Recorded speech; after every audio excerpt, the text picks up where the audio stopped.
Greetings and welcome. In this episode, we're going to paint one of the most terrifying prospects in the Warhammer universe, the Psi Titan, here at Bunker 6.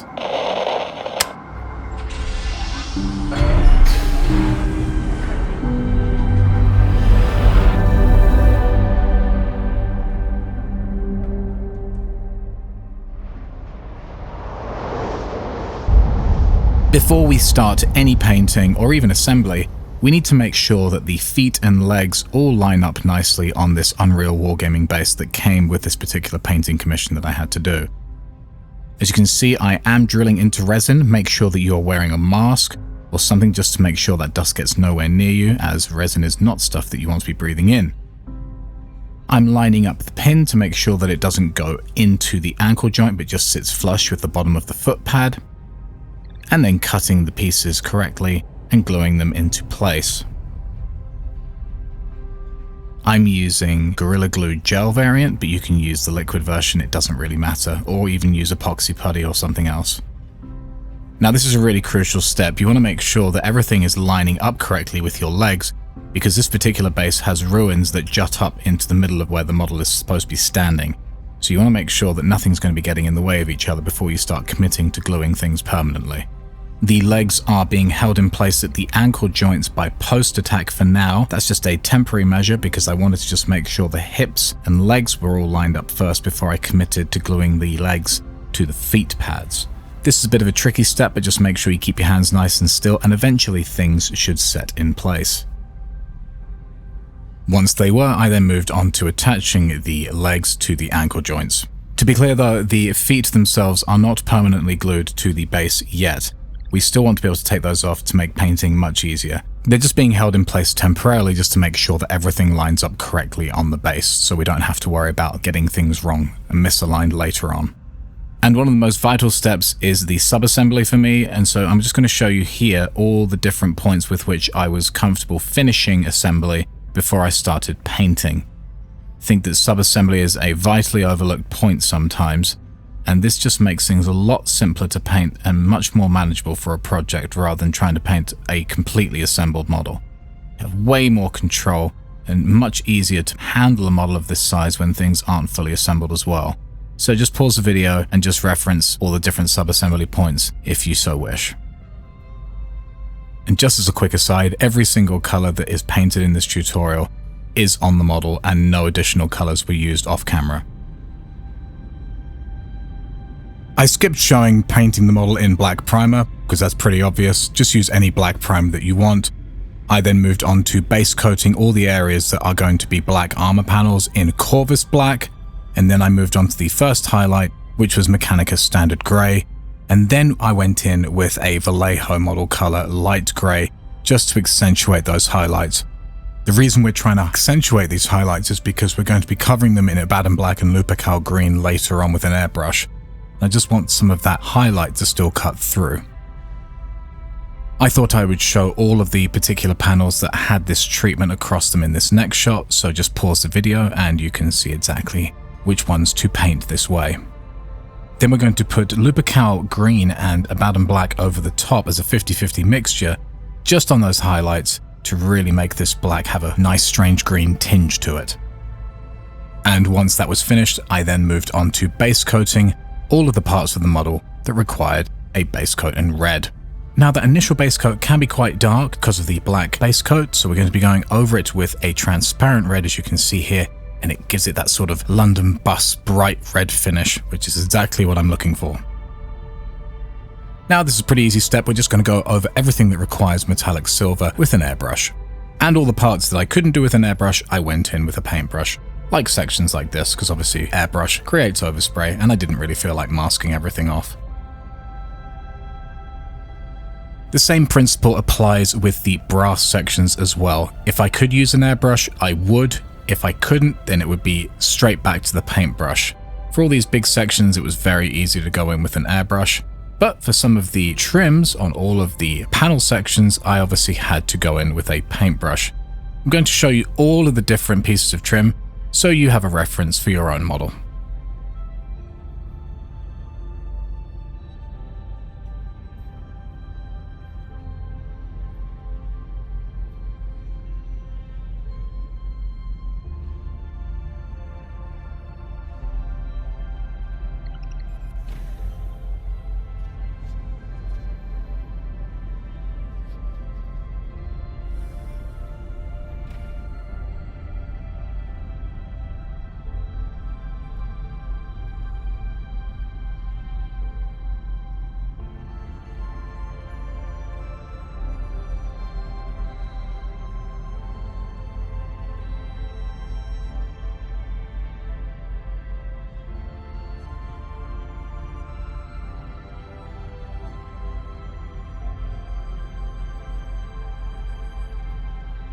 I then turned my attention to anything that required a base coat of yellow. I used a pale yellow here because I'm going to be going in with an oil wash afterwards, so I wanted that yellow to cut through. I normally use Avalan Sunset for a majority of my base coat yellows, but it was just a little too dark for this particular use case.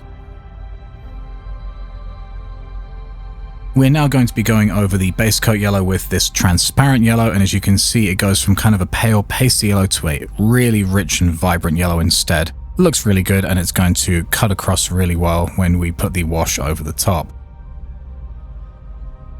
I then jumped back into doing some metallics. In this instance, we're going to be doing this copper color. I didn't want all of the metallics to either be just a brass color and just a silver color, so I've tried to introduce some other metallics just to create as much variation as possible.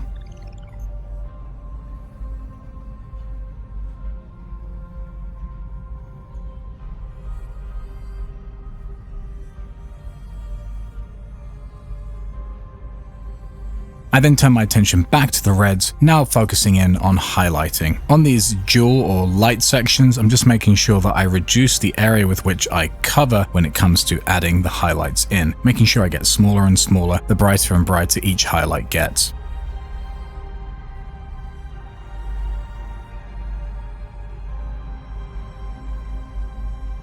And once I was done with all the LEDs and lights, I moved on to adding a couple of flashes of white paint just to create the lens flare on all of the targeting systems.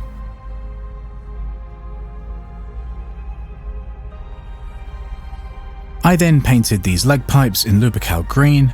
I was leaving some of the silver to cut through just so there's a little bit more variation. Also, once the wash is over the top, everything should sit back and look a little bit more natural. These actually had to be a regular gold rather than brass, so I dealt with that.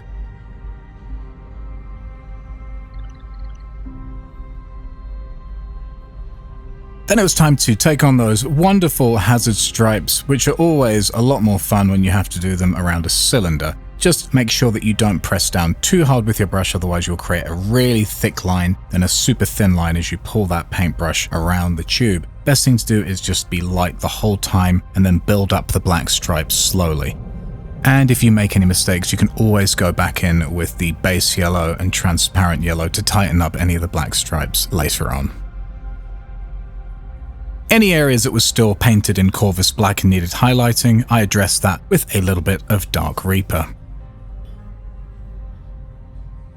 The head of the Titan actually had a different coloured trim, it wasn't brass like the rest of the model, so I just went in and painted that with some scale colour decayed metal. Here is another metallic that I added just to create some more variation, because the thing with these Titans is they do have a lot of metallic sections, so trying to add as many different, obviously within reason, colours of metallics, the better in my opinion. So I'm going in with a pale bronze here, just to offset the rather bright and orange bronze of the brassy brass. As you can see, that's quite a nice additional metallic added to the situation. Now for the fun part, the glowing runes. I practiced on a piece of spare plastic first. I went with something a little less intense in terms of the glow that was on the model. I didn't like how thick the glow looked on the runes in the original artwork, so I went with something a little bit more subtle and also a little bit more blue and a little less green. If I made a mistake, I would just go back in with Corvus Black to tighten things up. Once the runes were finished, I practiced one last time with the airbrush on a piece of plastic before I went in on the actual model, because as you can see here, once it's done, and you don't want to either miss your target or put too much paint onto the model in one go, and that was enough for me. And to make those runes really pop through the glow, we're just going to add a highlight in over the top. Something really subtle just on the corners and edges, and that should be enough. And just for a reference, here are all the other runes that I painted on the panels.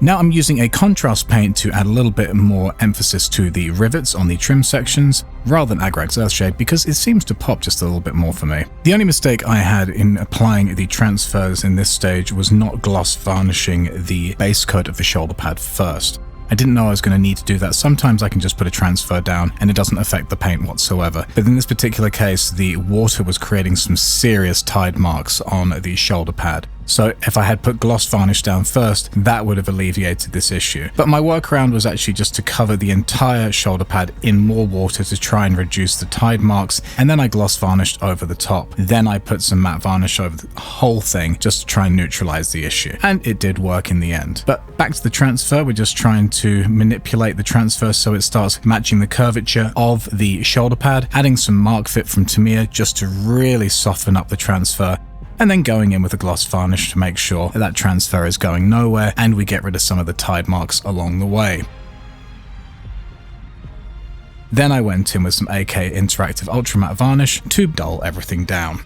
Now we move on to a nice easy phase, which is just adding an oil wash to all of the metallic sections. Just going in with a simple black oil wash. You can use any black and any thinner you want. Just make sure that you really direct the oil wash to the metallic silver sections and try and avoid the other sections if possible. While the oil wash is drying, I turn my attention back to the yellow pipes, just giving some shade to them with Cassandora yellow. And once the oil wash was dry, I went back in with a little bit of thinners on a Q-tip to just clear off some of the oil wash where I did not want to see it. Mainly on the tops of surfaces and leaving it in all the nooks and crannies as would be expected. Now I have no idea how Games Workshop did this in the official artwork, so I was kind of winging it here. I was going in with black and brown just to really try and sludge things up on the edges, because things were looking pretty grungy around the edges of the original model too. Just making sure that I go back in with this black, almost dark brown around the edges, just to really make sure that there's some transition between the light brown and these darker sections towards the edges. And as you can see, it's really caked on. But I wanted more of it, so I had more that I could scrape off, because there's some areas where it looks really built up on the original version. I'm pretty sure that they weren't using oil washes to do this themselves, but I have no idea how this was achieved. Maybe it was with a specialist paint or a contrast paint, but this seemed to work for me. I will be honest, the cleaning process took a very long time. You just kind of have to go very slowly with it because you don't want to rush and make mistakes, and then you'd have to try and reapply that on again at a later point. Now back to the fun but slightly scary part, which is doing additional assembly. The only reason why it's scary is because now of course you have things fully painted, so you don't really want to be messing things up at this stage. Now I will say that the leg positioning that I went with gave me some quite extreme contorted situations. As you can see on the left side, that panel is looking a little bit awkward, but it was basically all I could do considering the situation I was left with the Unreal Wargaming base. I then moved back to shading all of the red parts. I used a red shade wash here rather than going in with a brown wash like I'd normally do over reds, just because I didn't want things to get too dull. With the model fully assembled, apart from being attached to the base, I then went in with some spots of verdigris. I like to have the model fully assembled to do the verdigris part, just because then I can get a better idea of if I'm doing too much in one place and not enough in the other. Now I'm going to move back to the base itself. I'm going to be covering all the areas that should be grey in Mechanicus standard grey. That's of course going to be the rubble, the concrete floor and the pillars. Once I was happy with the coverage of that grey, I then moved on to some of the higher areas with a lighter grey, as you can see here, making sure that I don't go in areas where I don't want that light grey to be. We just want to be frosting areas rather than going in super hard with this particular colour. I then took on the metallic drains at the bottom of the base. I'm just doing things really simple here, using the same Victorian brass that I was using earlier, but I'll be putting a different wash over it to slightly change the tone. Then I went in and did all the metallic silver parts, these broken struts and girders. Pretty simple, nothing too complicated here. I added a rim of decayed metal across the brace and at the bottom of the drainage pipes, just to once again add a teensy bit of variety. Now we're going over the entirety of the base in this oil wash. We didn't do any of the gloss varnishing or anything like that. We kind of want some of this to soak into the acrylic paints. It's going to make things look a little bit more natural, and we actually don't want to pull a lot of this oil wash off, but instead just have it soak in and almost look earthy and dirty. The other good thing about doing this on the base is it's going to be really easy to dry this stuff off nice and quickly because it's not an actual model. We don't need to get too worried about keeping things super clean and tidy. So you can go in and blast it with an airbrush, no problem. Just make sure if there's any pooling, you don't blast that pool of oil across your base and cause sort of coffee stain marks and things like that. Then we're just going to grab a Q-tip soaked in thinners to rub away some of the oil where we don't want it, obviously on flat surfaces, and leaving it in as many of the crevices as we see fit. Then it's a case of going in over the base with some ultra matte varnish to 1, seal all of the oil, but also 2, to take that luster out of it and make it look a little bit more natural.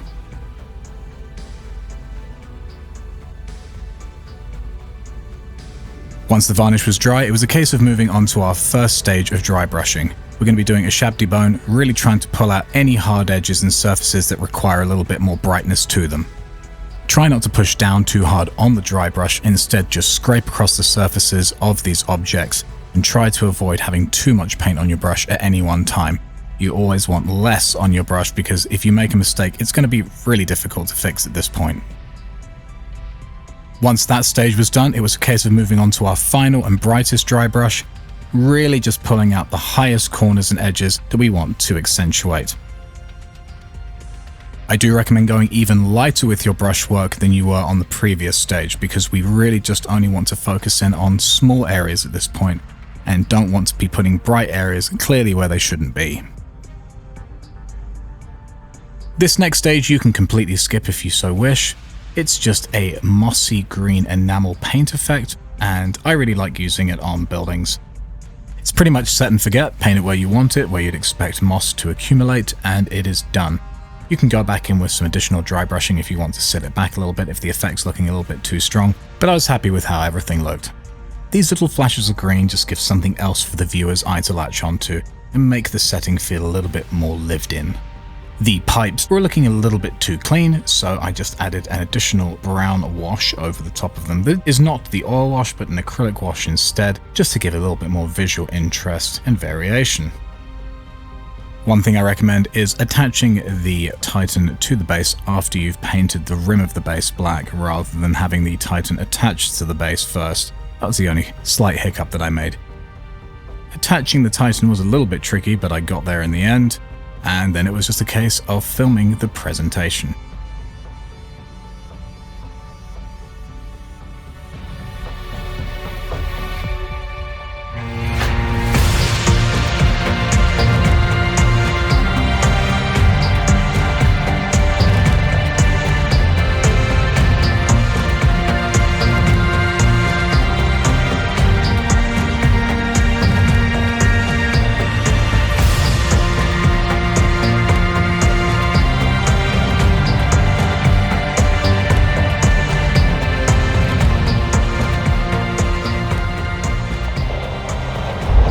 If you'd like to support what I do here at Bunker 6, please consider looking at one of the links in the description, which will enable you to do so.